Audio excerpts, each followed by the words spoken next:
Hi friends, welcome to our channel. இன்னைக்கு நம்ம சேனல்ல என்ன வீடியோ பார்க்க போறோம்னா எக் நூடுல்ஸ் செய்ய போறோம். அதான் இப்போ இந்த வீடியோல காட்ட போறேன். ஃபர்ஸ்ட் டைம் லாங் வீடியோல பேசி காமிச்சு போட்டு போறேன். அது எப்படி வரும்னு தெரியல. இந்த குட்டீஸை வச்சிட்டு எப்படி சமைக்க போறேன்னு தெரியல.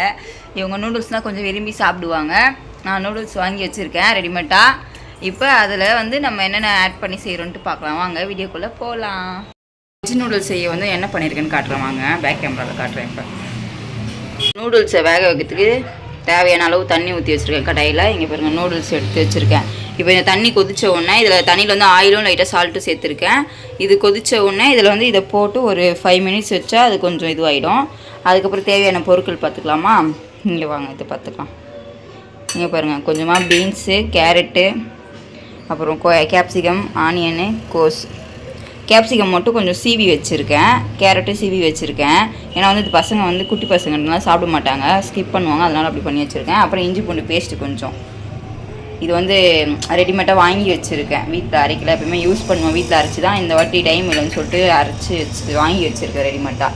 அப்புறம் red chilli powder, garam masala, red chilli powder. இது வந்து தேவையான அளவு போட்டுக்கிறோம். அப்புறம் தேவையான அளவுக்கு முட்டை. இங்கே பாருங்கள் ஃப்ரெண்ட்ஸ், இப்போ தண்ணி கொதிக்க ஆரம்பிச்சிச்சு, தெரியுதா பாருங்கள், தண்ணி கொதிக்க ஆரம்பிச்சு. இப்போ நம்ம வந்து நூடுல்ஸை போட போகிறோம். இருங்க, நான் போட்டுட்டு காமிக்கிறேன். நானே வீடியோ எடுத்தாலும் என்னால் போட முடியாது, போட்டுட்டு காமிக்கிறேன், ஒரு நிமிஷம் இருங்க. இப்போ போட்டுட்டோம் ஃப்ரெண்ட்ஸ். இது கொஞ்சம் நல்லா ஃபுல்லாக ஊறி வரும், கொஞ்சம் நல்லா உப்பி வரும், பார்க்கலாம் இருங்க.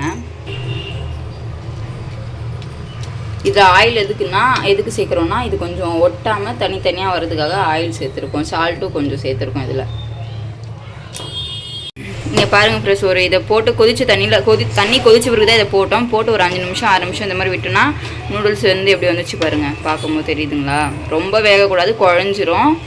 ஓரளவுக்கு வெந்துருச்சுன்னா அதுக்கப்புறம் இந்த தண்ணியை வடிகட்டிட்டு நம்ம அதுக்கப்புறம் தாளிக்கிறதுக்கு ஸ்டார்ட் பண்ணிடலாம். இது ஒரு 5 நிமிஷம்னா ஒரு 4 நிமிஷம் தான் இருக்கும், ஒரு நிமிஷம் இருக்கட்டும் ஃப்ரெண்ட்ஸ். கேஸ் ஆஃப் பண்ணாதீங்க, ஆன்லேயே தான் இருக்கட்டும். ஒரு 5 நிமிஷம் கொதித்த பிறகு இதை போட்டுட்டு ஒரு 5 நிமிஷம் அப்படியே வைங்க ஆன்லேயே.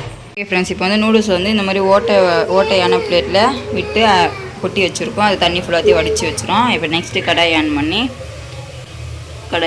வச்சுருக்கோம். அதில் இருக்க தண்ணியில் கொஞ்சம் சத்துது. எண்ணெய் கொஞ்சம் சூடாகட்டும். எண்ணெய் சூடாகணும்னா இஞ்சி பூண்டு பேஸ்ட்டு போட்டிருக்கோம்.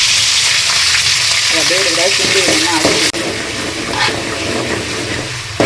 கொஞ்சம் நேரம் ஃப்ரை ஆகட்டும். ஃப்ரை ஆனோன்னா அதுக்கப்புறம் முட்டையை உடச்சி ஊற்றி சேர்த்துக்கலாம். இஞ்சி பூண்டு பேஸ்ட் நல்லா ஃப்ரை ஆனோன்னா அப்புறம் முட்டை ஒரு 5 முட்டை எங்களுக்கு தேவைக்கு ஏற்ப சேர்த்துனா, உங்களுக்கு எவ்வளோ தேவைமோ அதுக்கேற்ற மாதிரி சேர்த்துக்கோங்க.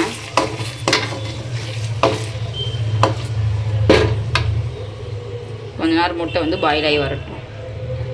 முட்டை பொடி மாசு மாதிரி கொஞ்சம் பாயில் ஆகி வந்துடும். முட்டை நல்லா பாயில் ஆகணும். லைட்டாக இதில் பெப்பர் சேர்த்துக்குங்க. பெப்பரோட உங்களுக்கு தேவையான அளவு காரத்துக்கு ஏற்ப நீங்கள் சேர்த்துக்குங்க.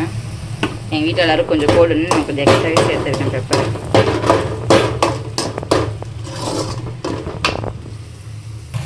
ஓரளவுக்கு முட்டை பாயில் ஆகி வந்துச்சு. இப்போ இதை ஒரு தனியாக பிளேட்டுக்கு மாற்றி எடுத்து வச்சிடலாம். முட்டை பாயில் ஆனோன்னா அதை எடுத்து ஒரு பிளேட்டுக்கு தனியாக மாற்றி வச்சாச்சு. அதுக்கப்புறம் மறுபடியும் கடையில் எண்ணெய் சூடானோன்னே இங்கே வச்சுருக்க காய்கறி எல்லாத்தையும் நமக்கு தேவையான அளவு கொஞ்சம் கொஞ்சமாக போட்டுக்கலாம். நான் வந்து எல்லாமே சேர்த்து ஒரே இதில் செய்யறதுனால மொத்தமே நான் போட்டு போகிறேன். எங்களுக்கு தேவையான அளவு இது போதும். நான் ஒரு 3 பேருக்கு செய்கிறேன். எனக்கு வந்து இதே எண்ணெய் கொஞ்சம் சூடாகிடுச்சு. இப்போ காய்கறிலாம் போட்டுக்கலாம். இப்போ எல்லா காய்கறியும் போட்டாச்சு. நல்லா இப்போ ஃப்ரை ஆகணும். இந்த காய்கறி எல்லாமே நல்லா ஃப்ரை ஆகணும்.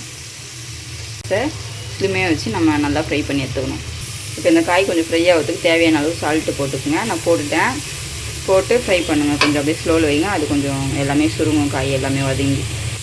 இதில் என்னென்ன காய்கறி போட்டுக்கணும் நம்ம ஸ்டார்டிங்லேயே சொன்னோம். வெங்காயம், கேரட்டு, பீன்ஸு, கோஸு, குடமிளகாய். இதில் வந்து கேரட்டு, கோஸு, குடமிளகாய் மட்டும் கொஞ்சம் துருவி போட்டிருக்கேன். மற்ற எல்லாமே சின்ன சின்னதாக பொடிசாக கட் பண்ணி போட்டிருக்கேன், அவ்வளோதான். இப்போ பாருங்கள், காய் எல்லாமே கொஞ்சம் ஓரளவுக்கு ஃப்ரை ஆகிடுச்சு. இப்போ வந்து நம்ம நூடுல்ஸை சேர்த்துக்கலாம். இப்போ நூடுல்ஸை சேர்த்துட்டோம். இப்போ தேவையான அளவு கரம் மசாலா போடணும். உங்கள் காரத்துக்கு ஏற்ப போட்டுக்குங்க கரம் மசாலா. குழந்தைங்களாம் சாப்பிட்றதுனால கொஞ்சம் கம்மியாகவே போடுவேன். அப்புறம் வந்து சில்லி பவுடர், வெறும் சில்லி. இது சோயா சாஸ் இருந்துச்சுன்னா அதை ஊற்றிக்குங்க. என்கிட்ட இல்லை, அதனால் நான் அதை ஸ்கிப் பண்ணிட்டேன். இப்போ இதை மிக்ஸ் பண்ணுவோம். இப்போ இந்த அளவுக்கு மிக்ஸ் பண்ணி விடணும். ஒயிட் கலரே தெரியக்கூடாது நூடுல்ஸு, அந்தளவுக்கு நல்லா இன்னும் கொஞ்சம் மிக்ஸ் பண்ணி விடணும். விட்டுட்டு இதுலேயே முட்டையை ஆட் பண்ணிக்கலாம். இப்போ முட்டையை ஆட் பண்ணிட்டு நல்லா மேலும் கீழும் நல்லா கலரி விடலாம். அவ்வளோதான் ஃப்ரெண்ட்ஸ். இப்போ நல்லா முட்டையெல்லாம் போட்டு நல்லா மேலும் கீழும் ஆட் பண்ணியாச்சு. சால்ட்டு சப்போஸ் இப்போயே வாயில் போட்டு பாருங்கள், கம்மியாக இருந்துச்சா இதுக்கு மேலேயே சால்ட்டு தூவி நல்லா மிக்ஸ் பண்ணிக்கோங்க. அவ்வளோதான் ஃப்ரெண்ட்ஸ், சுட சுட எக் நூடுல்ஸ் ரெடி பண்ணிட்டேன். டேஸ்ட் எப்படி இருக்குன்னு சாப்பிட்டு பார்த்துட்டு உங்களுக்கு ரிவ்யூ சொல்கிறேன். இப்போ சுட சுட எக் நூடுல்ஸ் ரெடி. இங்கே பாருங்கள், எங்கள் வீட்டு பெரிய மேடம் தான் சாப்பிட்டு பார்த்துட்டு டேஸ்ட் சொல்ல போகிறாங்க. சாஸை ஊற்றி வச்சாச்சு. பட்டு எப்படி இருக்கு? எப்படி இருக்கு நூடுல்ஸு? சூப்பராக இருக்கா? சூப்பராக இருக்கா? சாப்பிட்டு காட்டு அம்மாவுக்கு. இப்போ சாஸ் ஊற்றுவே இவங்க சாஸை மட்டும் தான் சாப்பிடுவாங்க. எவ்வளோ நல்லா சாப்பிட்டுருந்தா இப்போ நாங்களும் சாப்பிட போகிறோம். ஓகே ஃப்ரெண்ட்ஸ், நானும் கொஞ்சம் வாயில் போட்டு தான் பார்த்தேன், நல்லா தான் இருந்துச்சு. நீங்களும் ட்ரை பண்ணிவிட்டு வீட்டில் எப்படி இருந்துச்சுன்னு சொல்லுங்கள். அவங்க கமெண்ட் பண்ணுங்கள். ஓகே ஃப்ரெண்ட்ஸ், பாய்.